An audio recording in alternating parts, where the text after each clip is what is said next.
available, but yeah, no team news yet. And Tim David, will we see him start the tournament, or is he someone who might be sort of eased back in the group stage? Yeah, he's not available tomorrow, but we'll certainly see him come back into contention over the next few games. What did you sort of take from the game one out here? There's lots of spin bowled between Sri Lanka and Ireland, 25 out of the 40 overs. What did you take from watching that match? Yeah, obviously no surprises. Didn't think the wicket turned a lot, but we certainly know that the conditions that we're going to be faced with, and I think most teams will have, I guess, similar ideas on how they're going to go about it. So we're prepared for that and we're ready to go. I'm guessing that the two specialist spinners is an option for the way you'll line up. It's not something Australia traditionally done throughout this cycle, but I guess in conditions here will suit that if you choose to go that way.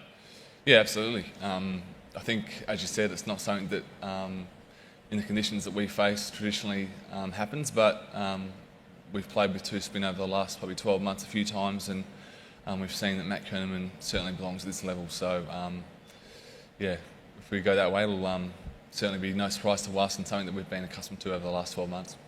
And just generally here, final one from me, but generally here in Sri Lanka, the scores are a little bit lower than what you see in India in the T20 format. How does that impact, I guess, your approach to your batting innings? We've seen the side be really aggressive since the last World Cup and look to dominate, throughout the 20 overs. Will that change given, the lower scoring here, or is it sort of similar approach, do you think? Oh, look, I think we certainly want to be positive in the way we go about things. And I think in these conditions, it's just about being really clear on how you're going to go about it and playing what's in front of you.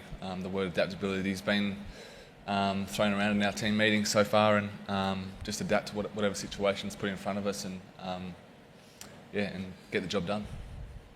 Just a quick word on the Pacers. So pretty inexperienced pace attack. It's the first time without the big three since 2016, I think, the 2016 World Cup. So how's that on surfaces where you probably need a little bit of experience because they're not going to have too much assistance? Yeah, look, guys like Paddy haven't played a lot for us over the last few years due to his hectic schedule. And over the last 12 months, guys like Benny Dwarshuis and Xavier Bartlett have played pretty much all of our games. So we've got great confidence that they've been able to do a role for us, and they've excelled in some games. So we're confident with the group that we've got here, and we've built that for the last 12 months. You guys have had quite a few injuries in the build-up over the last couple of months. It's been, I wouldn't say chaotic, but it's not been ideal preparation. Unusual for an Australia side because you generally plan quite well ahead. So how's that been, adapting to that?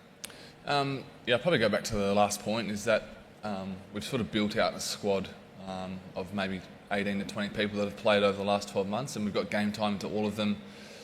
They've all faced different situations in matches, and whilst some of them haven't played a lot for Australia, they've played a lot of cricket, and we've got great confidence that they're going to be able to do the job for us. And just yourself personally, what are your targets, and how are you using your experience playing here before? My target's a World Cup trophy. That's all it is.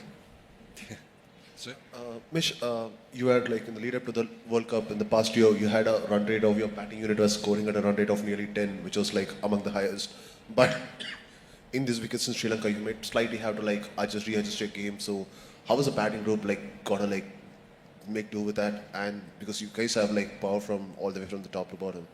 Yeah, look, we do have a lot of power in our unit, but we've also got a lot of skill and a lot of experience from 1 to 7. So I think it's just play what's in front of us, adapt to the conditions, communicate really well, and whatever's thrown at us, just jump at the opportunity and have a crack. Also, is this the World Cup where the Australia are pinning their hopes a lot on their spinners compared to their fast bowlers for a change because of the lack of experience in the pace to play? I don't think we're alone there. I think most teams will be leaning on their spinners, but we've seen over the time that pace bowlers still play a big role in the way we shape up. So looking forward to that. Yeah, so a lot of associate teams have played really good so far this tournament, really close games. Even Ireland had a very good close shave against Sri Lanka.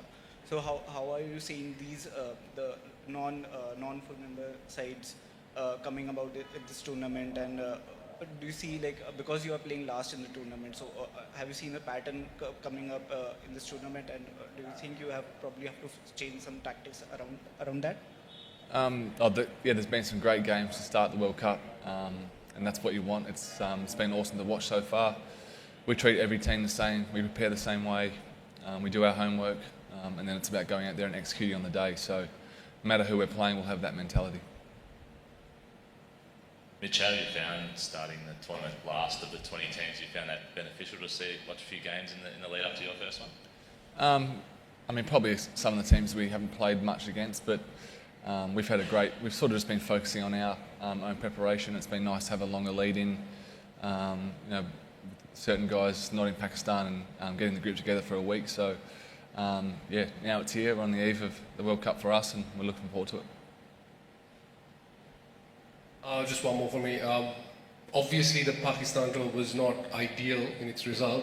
As a group, how do you kind of put that out of your head and move forward when you're coming into it, when just before World Cup if you lose 3-0? It was some great learnings from that tour. We had some young guys that got exposed to those conditions for probably the first time in their career, and as we always say, we take the lessons and we move on, and we obviously welcome some experienced guys back into our group for this tournament. So we've certainly parked that and we move on, and we look forward to the World Cup. And just in terms of lessons, like if you could pinpoint one or two, like what would you say, okay, this is an area we need to improve on? All of it.